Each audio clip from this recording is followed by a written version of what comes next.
Sampurasun, selamat datang di Ruang Cerita bersama gua Fajar Surya Budiman. Halo, apa kabar teman-teman semuanya? Semoga kalian selalu sehat walafiat dimanapun kalian berada. Apa kabar? Sudah berapa lama nih kalian di rumah aja ataupun yang sudah harus bekerja? Buat teman-teman yang yang sudah bekerja di luar, gua selalu mendoakan kalian selalu sehat walafiat dan tetap ikuti protokol kesehatan yang sudah ditetapkan oleh pemerintah. Buat teman-teman yang masih memiliki privilege WFH, tetap jaga kesehatan dan sampaikan salam saya buat warga kalian dimanapun kalian berada. Di episode kali ini, suatu kebanggaan, surprise banget dan suatu kehormatan buat saya di Ruang Cerita kedatangan seorang kakak saya yang juga idola saya. Beliau adalah seorang penyanyi, MC kondang, dan beliau juga sudah lalu lalang di dunia entertainment. Kemudian juga beliau banyak menginspirasi orang di dunia entertainment pastinya, dan gua kasih sedikit bocoran siapa beliau. Nyanyinya seperti ini. Beliau adalah seorang vokalis, salah satu vokalis dari sebuah band yang pasti kalian juga tahu. Sorry ya kalau suaranya agak-agak jelek gitu. Kayak gini lagi. Percayalah kasih, cinta tak harus dimiliki walau kau dengannya. Siapa lagi kalau bukan Andre Ali?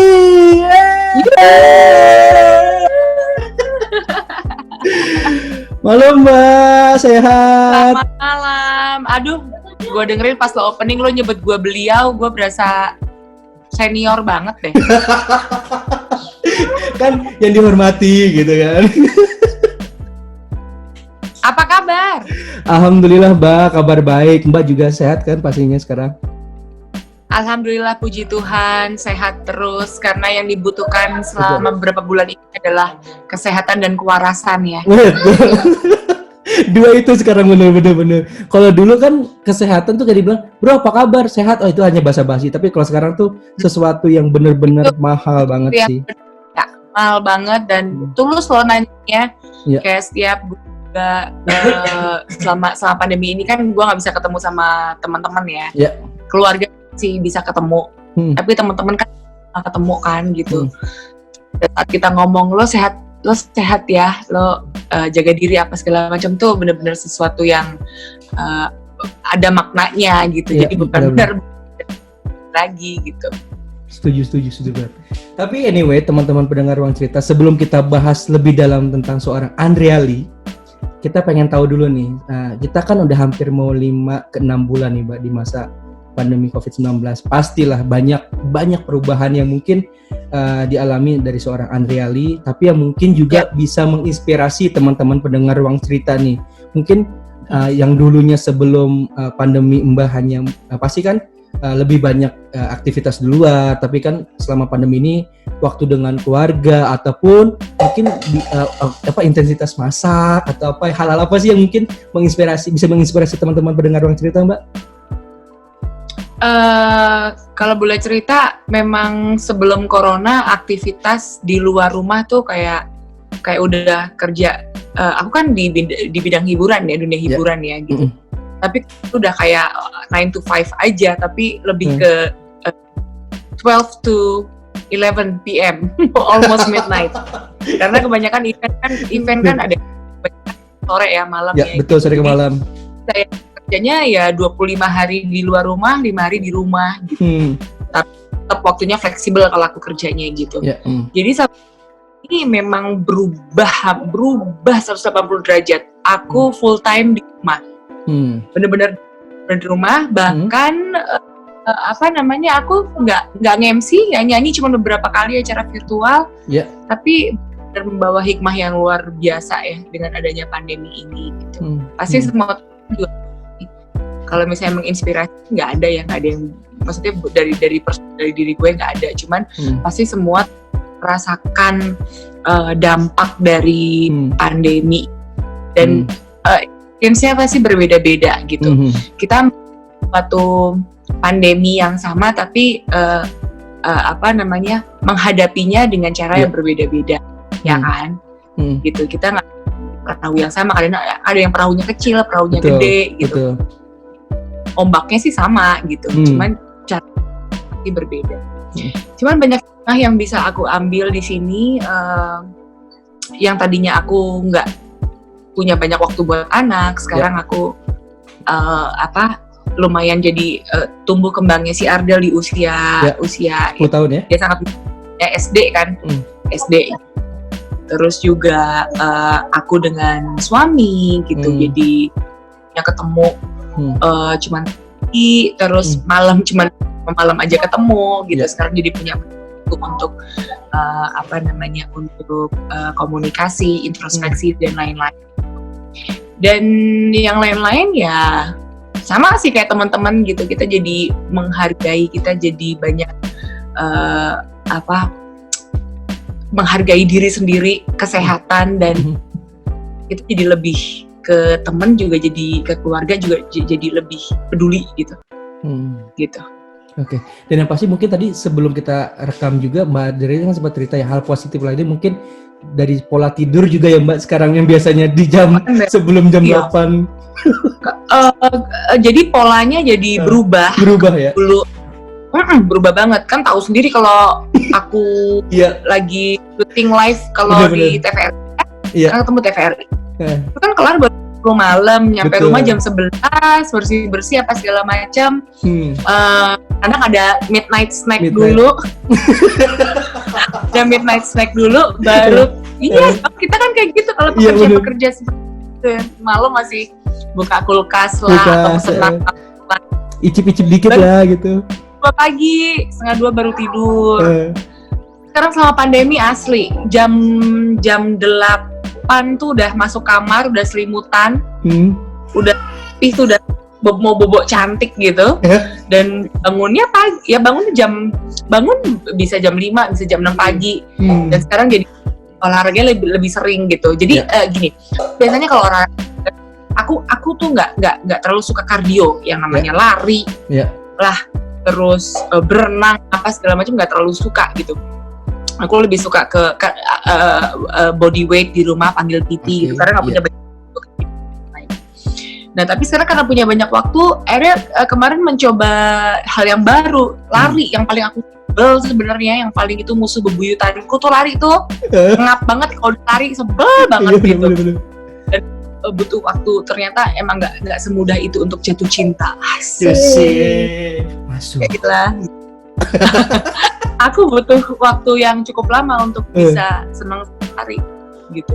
Jadi sama kurang lebih 4 bulan baru sekarang nih ngerasa feel-nya, aduh gue kalau nggak lari, kalau itu rasanya kayak ada yang kurang gitu. Kalau teman gue bilang, kalau lo udah jatuh cinta sama lari, kalau nggak lari tuh berasanya dosa gitu. Padahal sebenarnya gue juga awalnya sih ya udah deh lari, balancing aja sama pandemi, kayak gue ngunyah mulu olahraga sih, tapi olahraga rahang gitu. Tapi balancing aja dengan olahraga kardio dan lain-lain. Dan kabarnya naik juga ya 4 kilo ya, Mbak? Naik 4 kilo asli, karena aku tumbuh di keluarga yang bertulang besar dan kayaknya ngambil napas aja naik 1 kilo. Gue nge-like foto makanan di Instagram aja naik tuh. Oh iya? Naik 1 kilo. Iya. Dua kakakku semua beratnya di atas 100 kilo. Berarti, aku beratnya sekarang 66 ya, 67 itu kalau di keluarga aku udah paling kecil sih itu. Udah paling kecil, Mbak. Iya. Tapi terus aku juga akhirnya olahraga aku ngajakin keluargaku yang besar-besar itu ikut jalan kaki karena mereka belum kuat lari, jadi jalan kaki setiap hari minimal buat mereka 3.000 sampai 5.000 gitu. Tapi kalau yang kuat 10.000 langkah. Kan lagi ngetren tuh ya, challenge 10,000 steps. Bener. Ya kan? Betul. Terus kemarin gue ikutin, ternyata menyenangkan. Jadi kita bonding juga sama keluarga. Bagus. Iya. Ya mungkin hikmah lainnya adalah kita lebih banyak ya untuk kesehatan juga ya Mbak. Selain memang dan juga lebih mendekatkan diri satu dengan keluarga juga, lebih maknanya mungkin yang nggak bisa dibayar dengan apapun sih Mbak, kalau menurutku ya Mbak. Benar nggak sih? Iya. Waktu. Iya. Waktu. Nggak nggak bisa ditukar, nggak bisa dibalikin lagi. Bener. Berjalan ke depan ya kita lagi seperti ini, lagi banyak di rumah ya dimanfaatkan gitu. Bebenah, banyak introspeksi, juga lebih menyayangi diri sendiri juga. Maksudnya dengan dalam arti kesehatan ya, gitu. Pandemi ini kayaknya orang semua minum vitamin, apa segala ditenggak semuanya kan, demi imunitas segala macam. Itu harusnya nanti setelah pandemi selesai pun tetap itu ya. Mudah-mudahan jadi gaya hidup. Karena ini semua jadi baru, kayak ngulang lagi. Semua kayak setuju. Kayak restart katanya. Benar. Anyway, jadi teman-teman pendengar Ruang Cerita, aku ini kenal dengan Mbak Adriali, dekatnya ini adalah pada saat aku kerja di TVRI kan. Waktu itu beliau menjadi bagian di TVRI di musik gitu kan. Dan kita mengenal seorang Adriali juga lebih banyak di dunia entertainment, baik beliau sebagai penyanyi di Equities ataupun beliau di MC off air ataupun on air. Nah, Mbak, boleh dong Mbak kasih tips sederhana bagi teman-teman yang mungkin dia baru merintis karir di dunia baik itu MC ataupun di dunia musik, yang mungkin Mbak, aku tuh sebetulnya punya potensi loh Mbak untuk menggali diriku untuk di MC, tapi tuh aku nggak percaya diri, tapi aku bingung apa ya kelebihan aku yang aku bisa jual. Nah gitu Mbak. Nah, ada nggak sih tips sederhana dari seorang Adriali buat teman-teman nih, baik ini yang sekarang lagi dengar ataupun melihat di YouTube gitu kan, yang mungkin bisa menginspirasi teman-teman semuanya? Aku mau cerita dulu ya sebelumnya ya. Jadi kalau di zaman aku dulu, ya gini, zaman sekarang semuanya pasti berproses, semuanya butuh waktu ya untuk mencapai apa yang kita mau gitu ya. Tapi bedanya kalau di zaman dulu tuh, kalau aku bisa bilang mentalnya beda sama sekarang. Kenapa? Dulu tuh kita bener-bener kita mau menghasilkan karya, kita mau masuk TV, semua apa segala macam tuh bersaingnya beda sama sekarang gitu loh. Dulu kita benar-benar ditempa sama yang namanya kita mesti punya pengalaman, ya kan? Kita mau masuk TV, kita masih punya komposit zaman dulu. Kita mesti punya CV, kita masih punya pengalaman ini itu. Kita dengan yang namanya audisi, casting, kita bener kan? Casting dulu. Terus mesti banyak sabar gitu, kita antri castingnya, terus kita bersaing juga, kita ngelihat lawan kita siapa dan lain-lain gitu. Nah dulu sih perjalanannya luar biasa, jatuh bangunnya udah kayak lagu ya. Tau nggak sih lo lagu Jatuh Bangun itu judulnya bukan Jatuh Bangun loh. Apa Mbak? Judulnya Takut Sengsara. Oh iya. Coba lu cek kenapa jadi lagu dangdut ya. Ya, for your info aja. Ya, musik. Iya. Takut sengsara. Itu judulnya Takut Sengsara. Takut Sengsara. Tapi orang tahu Jatuh Bangun nih, Mbak. Iya, tapi emang benar. Dulu sih kalau cerita zaman dulu, aduh sengsara banget. Gue itu sebenarnya awal mulanya tuh dari nyanyi dulu. Sering ikut lomba apa segala macam. Terus udah sering kalah apa segala macam tuh sering banget, bahkan gue bilang gue jarang banget menang ya gitu. Mungkin memang kayak gitu. Cuman gue orangnya gue tetap aja gitu, gue pengen jadi penyanyi. Gue nggak mau gue pindah Jakarta gue cuma jadi backing vokal, gue nggak mau jadi backing vokal, gue pengen di depan. Oh, Mbak pergi backing vokal mana, Mbak? Aku jadi backing vokalnya Titi DJ, ya sama Mama Ute, Ursana, sama Teh Reza, sering banget dan lain. Pokoknya kalau ngiringin siapa ya gue jadi backing vokal lah gitu. Nah, gue nggak pengen, gue punya mimpi gue pengen jadi gitu. Nah, gue rekaman dengan biaya sendiri waktu itu sama BMG sebelum merger Sony ya. Gagal gitu kan. Ya, apa sih kira-kira gue mikir. Jadi teman ya ini tantangannya kan. Kadang-kadang takdir lo pengen jadi apa tapi takdir nggak membawa lo ke situ gitu. Tapi caranya supaya gue tetap bisa ada di depan gue berdiri jadi front line bukan di belakang gitu. Akhirnya gue ngebuka gue membuka jendela yang lain lah gitu. Gue ngebuka jendela yang lain dengan apa?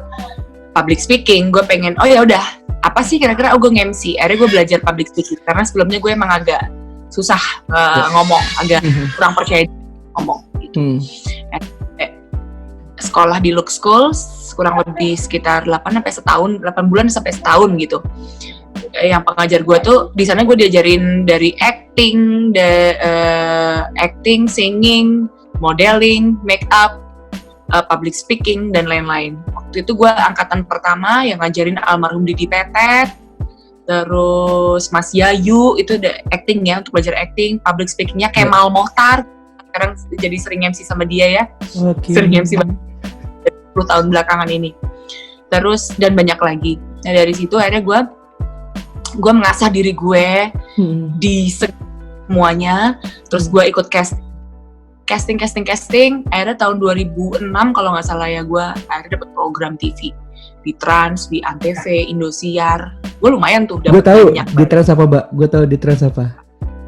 Koper dan ransel. Terus kemudian lu pernah jadi apa? Pembawa olahraga apa? One Stop Football, World Football. Terus kemudian MotoGP, highlight otomotif. Tahu kan gue? Terus di Antv yang sport juga, di Antv gue bawain Liga 1 Indonesia Indonesia. Ya, Indonesia Super League sama lensa olahraga. Ya gitulah pokoknya. Nah, makanya di situ gue akhirnya mengcombine antara gue nyanyi dengan public speaking gitu. Sampai di tahun 2011 gue masuk di EQT gitu. Sampai sekarang berjalan aja gitu. Selalu perjalanan itu ya yang penting adalah kalau misalnya lo bilang tadi kira-kira tips apa selama perjalanan bertahun-tahun itu, gue kurang lebih di dunia entertainment sebenarnya gue dari kecil gue udah nyanyi dari zaman gue kelas 3 SD. Gue udah nyanyi di kawinan, terus terang aja. Karena bokap dulunya ya almarhum bokap gue tuh musisi, jadi gue sering banget diajak sama almarhum untuk misalnya band mereka ada show tuh gue sering diajak nyanyi gitu. Terus tapi kalau misalnya secara profesional tuh gue kurang lebih sekitar 18 tahun kali ya. 18 tahun. Adalah yang pertama itu adalah attitude. Ya, seorang entertainer apapun sih pekerjaan, attitude tuh nomor 1 menurut gue. Setuju. The right attitude won't take you to the wrong place. Lo punya attitude, pasti lo bisa maju. Attitude tuh adalah jalan ke segala apa aja, segala arah. Ngebuka pintu ya, Mbak? Ya, ngebuka pintu tuh lo mesti punya attitude yang baik. Yang kedua, lo mesti mau belajar. Jangan cepat puas lah istilahnya untuk belajar gitu. Belajar nggak kenal umur. Gue aja sekarang lagi pandemi, gue belajar main piano. Kakak gue yang 2 tuh pinter main piano. Gue bisa sama sekali, gue cuma bisa nyanyi. Nah, gue kemarin sama Ardel belajar piano. Walaupun gue udah lumayan tuir ya. Enggak, Mbak. Senior. Baiklah. Beliau. Boleh umur senior, tapi hati dan juga raga itu masih junior. Oh iya pasti. Kobe junior kali. Junior. Mikir. Masih awet muda lah, masih awet muda. Iya. Berjiwa muda. Menolak tua, harus menolak tua, oke? Ya, betul. Ya. Terus. Nah, yang penting belajar, terus mau menerima kritikan, kayak gitu-gitulah. Itu yang sama ini gue pelajari sampai sekarang. Dulunya anak kampung, gue besar di Jogja, gede di Jogja, sekolah di Jogja sampai SMA. Zaman dulu tidak pernah membayangkan bisa keluar kota, apalagi luar negeri. Keluar kota aja gue cuman Jogja, Jakarta, karena nenek gue tinggal di Jakarta. Dulu juga diajak ke Jakarta tuh naik kereta Senja Utama atau Fajar, kalau zaman dulu tuh ekonomi gitu. Dan ya sekarang ternyata gue bisa sampai ke luar negeri, sampai ke kerja gitu, sampai ke luar negeri gitu. Nah itu sih semuanya berproses ya. Tapi makanya gue bilang zaman dulu sama sekarang beda. Sekarang untuk mencari panggung, lo mau berkarya, lo mau dilihat apa segala macam itu sangat mudah gitu, mudah banget. Ya kayak lo sekarang, lo bisa bikin podcast, bisa didengar sama ribuan atau ratusan ribu orang. Amin. Lo bisa punya YouTube channel sekarang. Sekarang ada Instagram, lo bisa ngejual apa yang lo punya, talent apa yang lo punya. Tapi ingat satu, tetap harus punya attitude. Dan attitude sama etika tuh penting banget gitu di dunia hiburan. Lo nggak punya attitude atau etika yang baik, ya lo sebentar umurnya. Mungkin bisa dibilang kalau teman-teman gue bilang gue tuh skuter selebriti kurang terkenal gitu. Maksudnya ya kayak gitu. Pokoknya gue di situ aja. Tapi Bang jangan salah. Mungkin di on air apa segala macam gue di situ-situ aja gitu. Tapi gue, puji Tuhan, gue membina hubungan dengan klien apa segala macam dengan baik, yang akhirnya membawa gue bagusnya di off air gitu.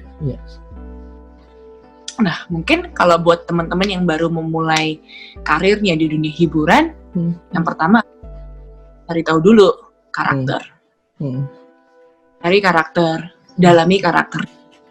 Terus pastikan mau jadi apa, mau jadi entertainer yang seperti apa gitu. Terus attitude, attitude-nya mesti mesti diasah gitu, kita mesti belajar untuk punya attitude sama orang, karena networking itu penting banget gitu. Belajar, jangan cepat puas, mau menerima kritikan, ya kan? Ya itu aja. Kalau gue sih berencana akan tetap di dunia hiburan sampai gue nggak bisa lagi. Nggak ada batasan umur, menurut gue. Kalau gue orangnya gitu, ada batasan umur. Kalau gue nanti umur 45 atau sampai ke 50, gue akan belajar tuh MC wedding, adat, Owa Sunda, dan kenapa enggak gitu kan. Nah itu. Ya kurang lebih seperti itu. Serius ya? Betul. Nah, lu sih ngajakin serius.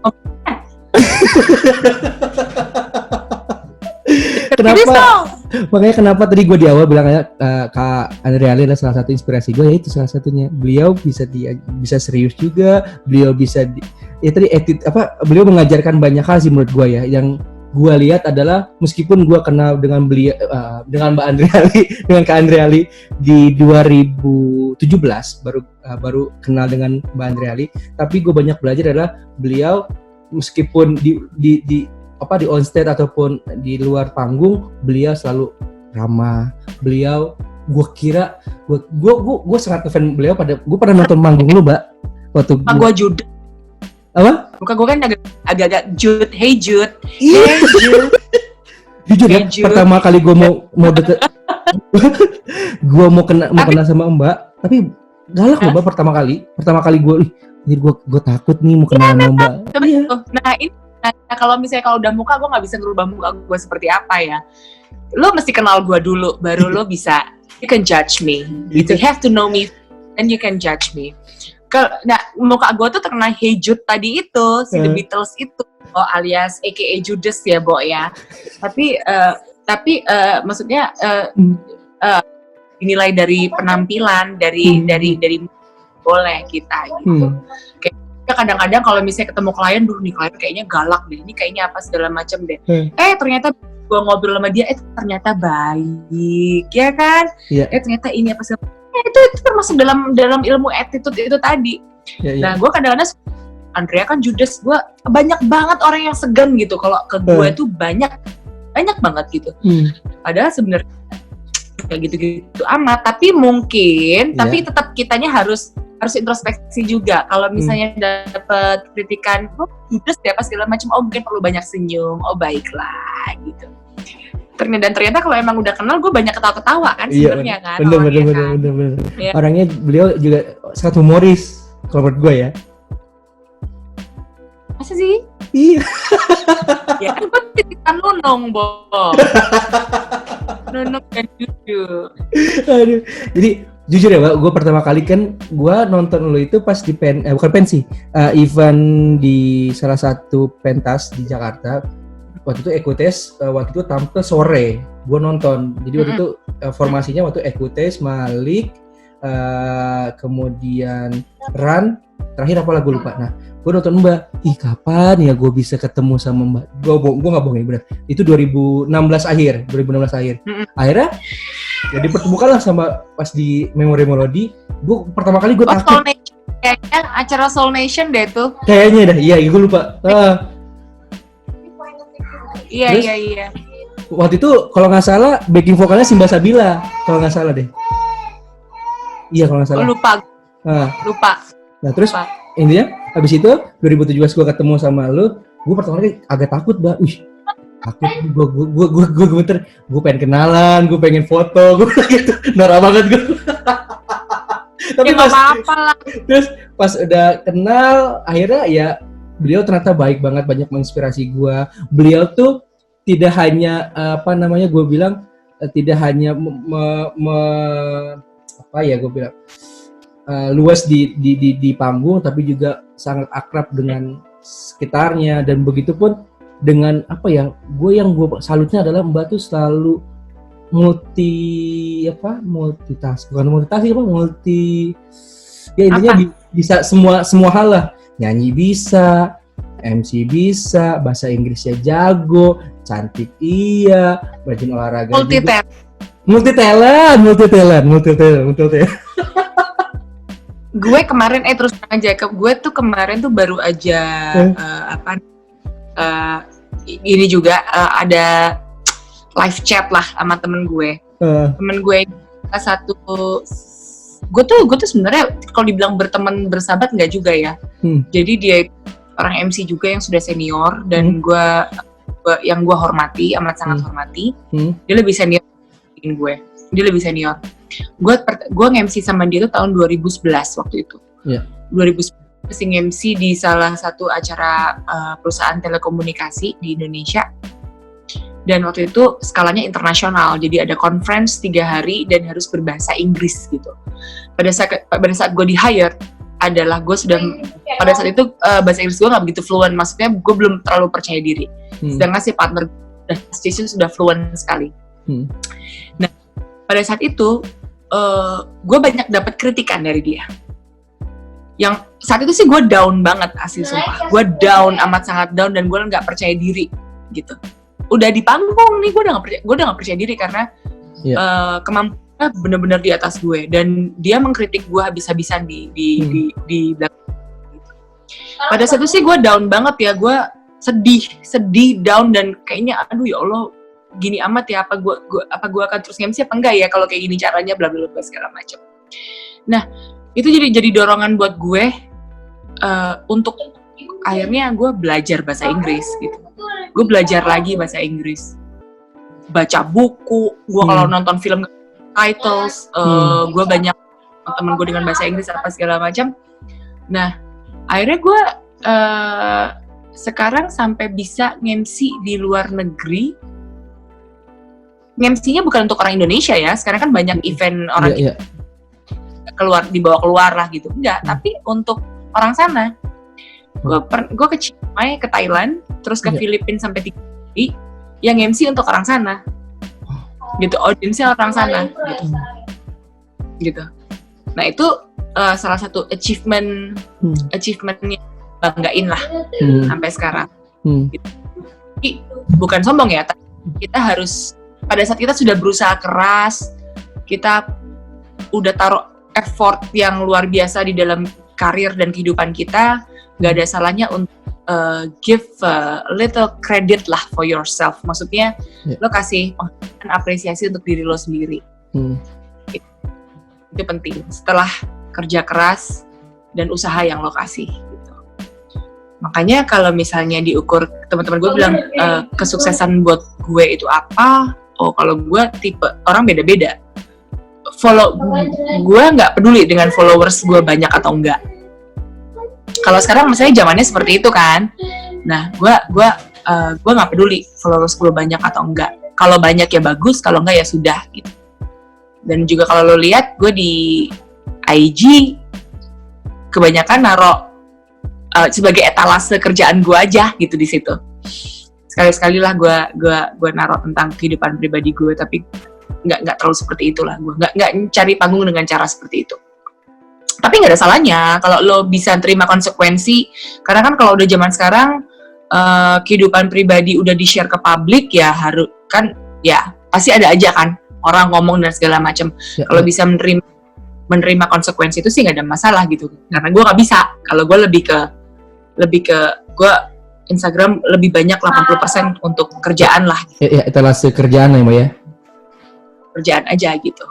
Nah, makanya kalau zaman sekarang ya makanya banyak yang sukses karena apa namanya?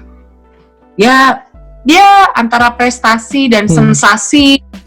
Persepsinya ke sensasinya gitu. Tapi yang nggak ada salahnya kalau emang bisa terima konsekuensi ya gitu.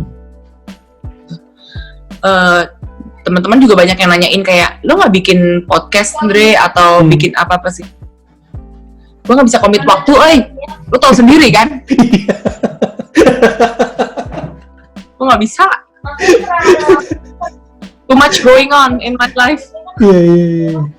Tapi teman-teman pendengar cerita, Mbak. Intinya gue mau apresiasi juga sih ya, lo dan yang lain yang sudah bikin podcast yang memberi hiburan dan juga ngasih edukasi teman-teman selama pandemi ini tuh gue salut dan top luar biasa dengan komitmennya, gue salut asli. Bener, gue sampai gila nih orang punya waktu untuk gila dalam seminggu mereka harus kerja mikirin apa segala macam masih sempat untuk membuat ini ya. Jadi untuk warasan juga sih sebenarnya ya gitu, tapi orang kan beda-beda. Sumpah. Untuk teman-teman yang bikin seperti ini, untuk teman-teman yang shifting dengan kerjaannya dan lain-lain, gue salut banget, asli, gue apresiasi. Termasuk lo, udah 50 episode, gue baru tahu. Maaf, gue gaptek.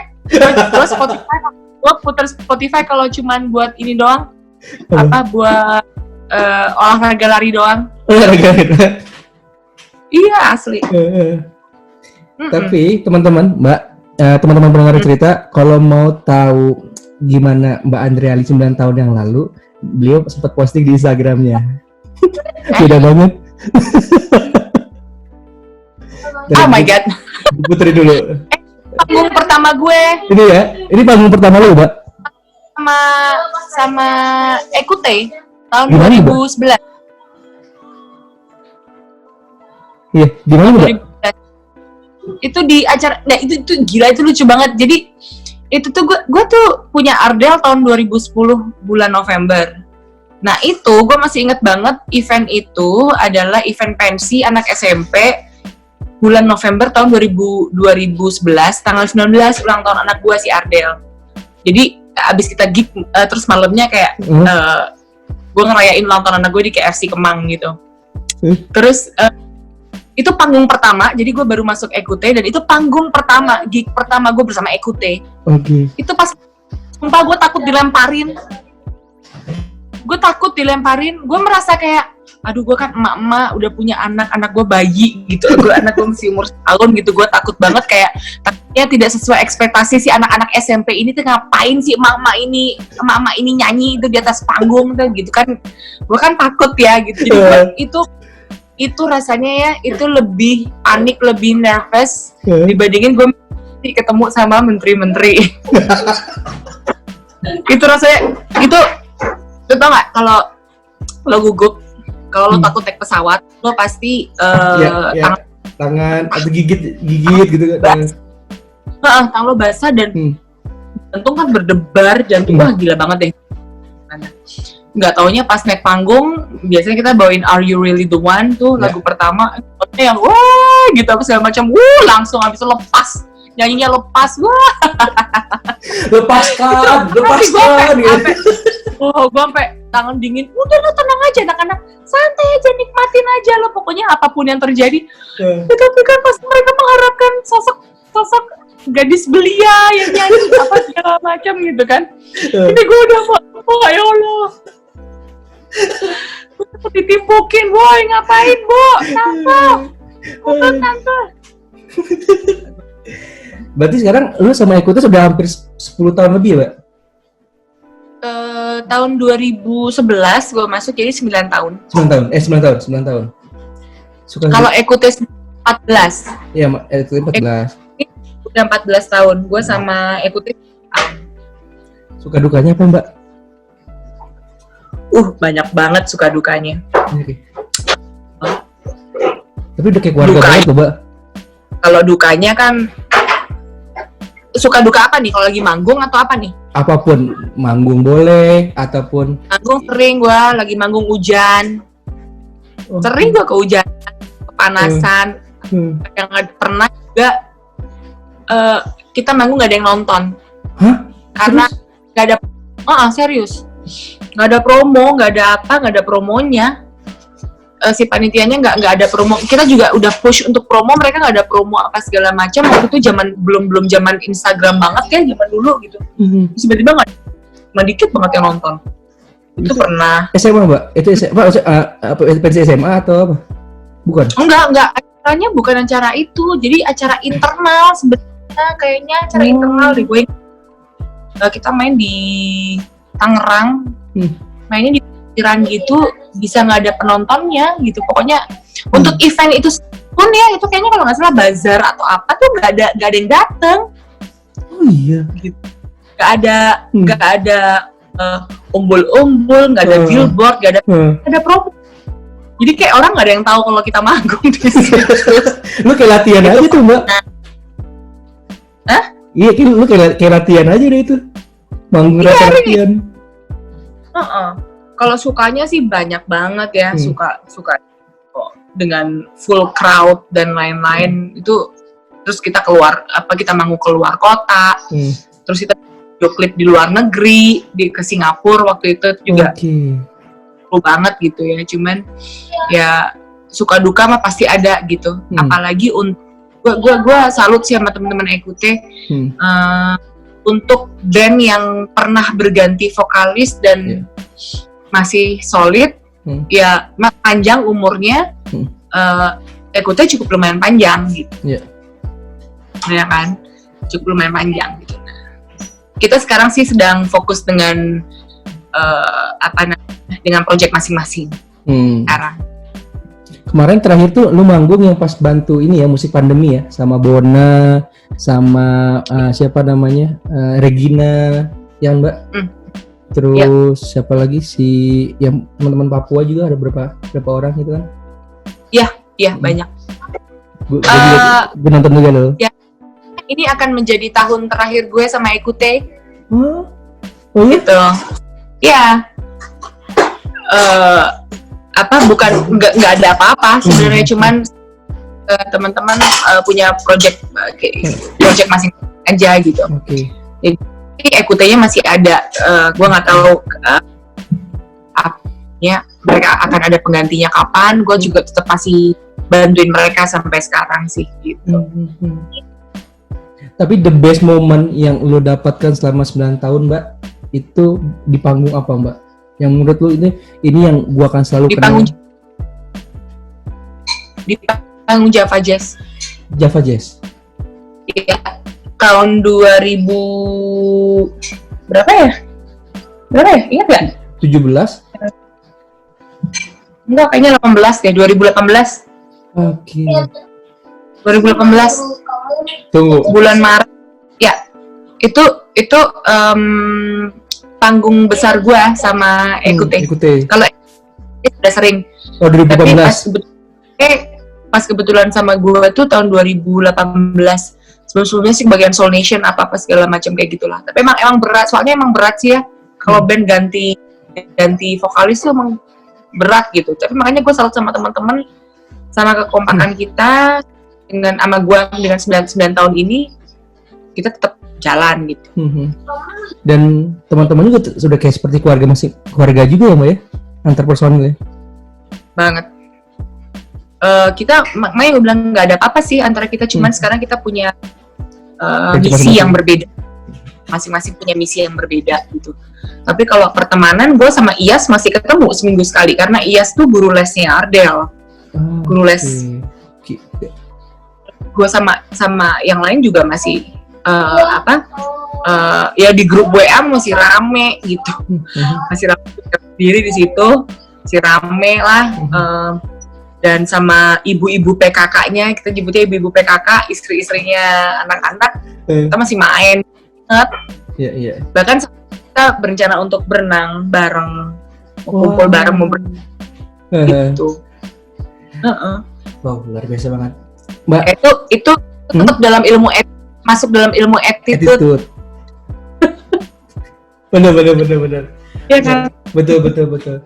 Dan bener sih Mbak, kata Mbak juga, kalau attitude kita baik, kita pasti akan dicari ya Mbak, akan dicari sampai kapanpun. Oh itu si Andreali attitude-nya bagus, oh dia bagus penampilannya, baik di panggung ataupun di luar panggung, itu orang akan nyari ya Mbak. Dan berapa biaya yang dikeluarkan, oke, nggak apa-apa, asalkan Andreali, kayak gitu loh. Dan buktinya waktu itu pada saat aku sama masih bareng sama Pak Helmi kan, beliau bilang udah Andreali aja, dia bagus, dia pintar, dia gitu ya. Ini yang beliau sampaikan, dia jago MC, sepaket lah bahasa gitu. Jadi itu juga yang jadi nilai lebih seorang Andreali juga ya Mbak, menurutku ya Mbak. Alhamdulillah kalau gue dibilang gitu. Iya benar, ya itu yang aku maksudnya ketika ada event, oh udah terpikir oh itu Andreali aja, kayak gitu loh Mbak. Dan itu yang itu ada di seorang Andreali sih kalau menurutku gitu ya. Itu yang menginspirasi. Iya, biar agak murah juga. Ya kan? Biar klien gak usah bayar mahal-mahal, ambilin sepaket aja. Hari Senin tapi naik harganya ya. Satu minggu masih harga ini sekarang, Senin naik lagi. Jadi booking sekarang mending. Jadi buat para event ataupun pendengar yang mau booking Andreali di event musik ataupun MC, bisa follow Instagramnya di @andreali19. Terima kasih loh, kamu sudah mempromosikan. Nanti kamu dapat bagian. Pokoknya yang mau hire aku sebut nama Fajar. Buat teman-teman pendengar yang cerita nih, pokoknya sepaket, bisa MC, bisa nyanyi, bisa sedikit humor bisa juga gitu kan. Nunung aja kalah. Apa? Maafin kok puap. Mbak, kasih tips lagi dong buat teman-teman pendengar Ruang Cerita nih. Buat teman-teman yang mungkin ini aku bilangnya saran dari seorang Andreali buat teman-teman yang sekarang harus bekerja di luar karena memang dia mencari nafkah di luar. Kemudian juga saran atau tips dari seorang Andreali buat teman-teman yang mungkin masih memiliki privilege kerja di rumah dan juga yang masih bosen nih Mbak, bosen ataupun bingung harus ngapain di rumah karena jenuh udah hampir 5 bulan 6 bulan. Ada nggak sih tips atau saran sederhana dari seorang Andreali buat tiga tipe manusia ini yang mungkin bisa dibagikan ke teman-teman ruang pendengar cerita? Yang pertama, buat teman-teman yang sekarang harus shifting ke kerjaan yang lain karena berdampak pandemi, aku salut banget sama mereka. Tetap digali potensinya, karena momen seperti ini juga momen untuk akhirnya kita harus dipaksa untuk ngegali lagi potensi yang kita punya tuh apa gitu. Sekarang banyak teman-teman yang akhirnya ke kuliner atau ke logistik atau yang lain-lain kayak gitu kan. Nah itu ya pokoknya just work on that gitu ya. Mudah-mudahan bisa sukses dengan usaha barunya. Untuk teman-teman yang mungkin belum dapat pekerjaan, yang belum tahu apa, tetap semangat untuk mencari tahu karena mau nggak mau kita mesti bertahan hidup. Iya kan, kita masih nerima sih kondisi kayak gini gitu loh, karena teman-teman nggak sendirian, aku pun tidak, kayak aku aja aku nggak kerja selama 4 bulan ini baru mulai ada lagi, dan aku berharap keadaan akan membaik ke depannya. Pokoknya tetap semangat, tetap tawakal, dan terus jangan patah semangat lah, cari terus apa yang bisa membuat teman-teman bisa bertahan di kondisi seperti ini gitu. Ya itu aja sih paling, maksudnya mungkin motivasi dari aku itu aja sih paling gitu. kita tetap harus saling doain ya buat teman-teman semuanya supaya keadaan cepat membaik, dan jangan lupa untuk doain pemimpin-pemimpin kita di negara kita supaya bisa mengatasi masalah ini dengan baik. Maksudnya tetap kita harus berdoa semuanya. Gitu. Orang yang lo nggak suka, misalnya lo nggak suka sama pemimpin yang ada di negara ini atau siapa gitu, tetap mau nggak mau mesti kita bawa dalam doa supaya kita bisa apa gitu loh, kecuali itu, supaya mereka bisa dibukakan mata hatinya untuk bisa mengatasi pandemi ini gitu. Itu sayang. Luar biasa banget ya. Kalau ibarat anak sekarang ngomongnya daging semua, Mbak, ini isinya, Mbak. Percakapan. Kalau kata anak sekarang bilangnya ini diskusi kita ini daging semua isinya. Itu ya. Kenapa? Serius? Enggak, pokoknya padat, jelas, bermakna. Berisi. Oke. Terakhir sebelum ditutup di ruang cerita, Mbak, boleh dong, Mbak, ini kan aku selalu menyampaikan juga ke semua narasumber, boleh dong kasih dukungan buat teman-teman garda terdepan, dokter, relawan, suster yang sampai saat ini belum boleh pulang ataupun belum bisa ketemu langsung dengan keluarganya, yang memang belum bisa berkontak langsung dengan keluarganya hanya melalui jarak jauh karena memang menjadi garda terdepan untuk melawan COVID-19. Dari seorang Andrea Lee yang mungkin bisa menyemangati mereka yang sekarang lagi dengar melalui Spotify ataupun juga YouTube, Ruang Cerita Fajar, dan sedikit aja Mbak nyanyiin lagunya Ekutis dengan untuk penyemangat teman-teman garda terdepan. Oke. Buat teman-teman garda terdepan, khususnya teman-teman medis, pokoknya semua yang bergerak di bidang kesehatan yang sama ini menanggulangi masalah COVID-19, dan juga buat gugus depan semuanya, tetap semangat.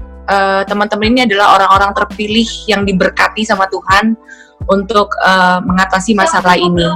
Jadi berbanggalah dengan diri teman-teman sekalian, dan tetap semangat ya untuk, sedih juga ya, banyak banget soalnya, kasihan banget teman aku juga ada yang saudaranya dokter nggak bisa pulang, si Rian Ibram, dia tadi Instagramnya dia sedih banget nggak bisa pulang.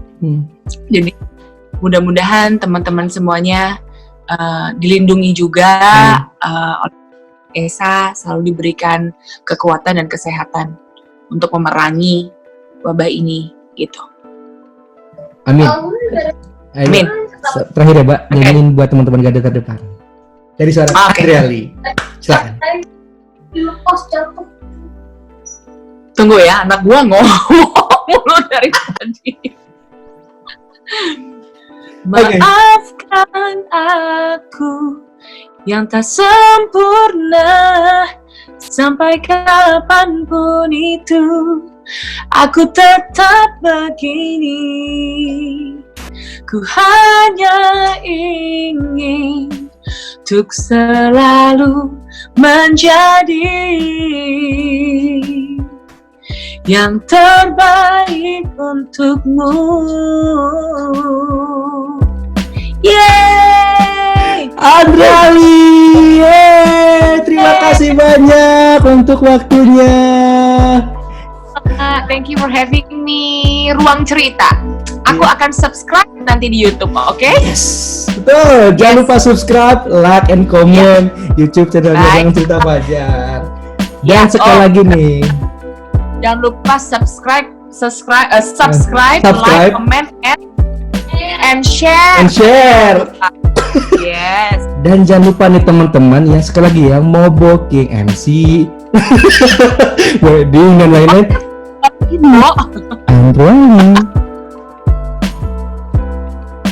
teman-teman juga, aku juga mengingatkan untuk Anda semuanya untuk tetap selalu stay tune di channelnya Fajar, oke? Ya, di Ruang Cerita. Sukses Fajar. Amin. Mudah-mudahan keluarga selalu diberikan kesehatan. Mbak juga. Semakin sejahtera dan lancar untuk yang ke depannya. Amin. Sebelum kita tutup, kita foto virtual dulu Mbak, biasanya. Kita ada foto virtual. Yeay. Ya. Tunggu sebentar. Oke, yuk. Yuk. 1, 2. Oke, terima kasih Mbak Andriali, sehat-sehat selalu, salam buat keluarga, semoga Tuhan selalu melindungi Mbak dengan keluarga dan selalu menjadi panutan kita semua di dunia entertainment. Sehat-sehat selalu buat Mbak Andriali. Thank you ya. Thank you Mbak. Dadah. Nah, dah. Bye. See you ya. Bye. Hai, jangan lupa ya untuk like, comment, and subscribe channel YouTube Akang ya. Hatur nuhun.